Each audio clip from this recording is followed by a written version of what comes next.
विकासाचे ध्येय विणलेले होते. पिंपरी चिंचवड आणि बारामती सारख्या शहराच्या शिरावर डोळे दिपवून टाकणाऱ्या विकास कामाचे कोंदण लावणाऱ्या अजितदादांच्या हातात राज्याची सत्ता आल्यानंतर महाराष्ट्राची प्रगती ही तितक्याच जोमाने होऊ लागली. यात मात्र शंका नाही, संपूर्ण महाराष्ट्रात दादांना आणि त्यांच्या कार्यपद्धतीला मानणारा मोठा वर्ग आहे.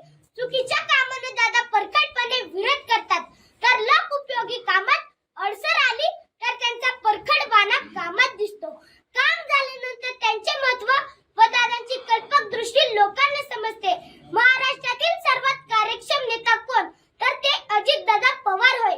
सकाळी 6 वाजता कामाची सुरुवात केली, रात्री 1-1:30 वाजेपर्यंत वर्षातील सर्व दिवस सलग काम करण्याची क्षमता असलेला एकही नेता राज्यात सापडणार नाही.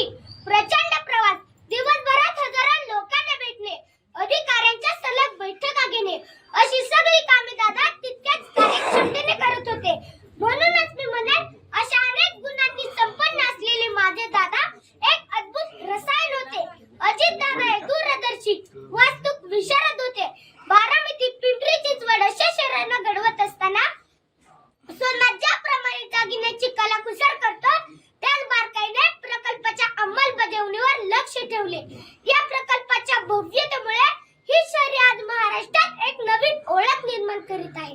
अचूकता, कलाकुसर आणि गुणवत्ता यांचा मेळ साधत दादाने एखाद्या वास्तुक विशारद प्रमाणे ही शहरे घडवली आहे. ज्ञानपीठ पुरस्कार प्राप्त श्रेष्ठ कविवृंद करंदीकर यांची एक प्रसिद्ध कविता मला आठवते. जनतेच्या हृदयामध्ये अन्यायाची कळ आहे, जनतेच्या बाहुमध्ये सागराचे बळ आहे. जनतेच्या हृदयामध्ये अन्यायाची कळ आणि जनतेच्या बाहुमध्ये सागराचे बळ ज्याला ओळखता येते, तोच लोकप्रमुख राज्यकर्ता होऊ शकतो. राज्यकर्त्याचे हे गुण लक्षण ज्याला यथार्थपणे लागू पडते, असे राजकारणातील एक नाव म्हणजे श्री अजितदादा पवार.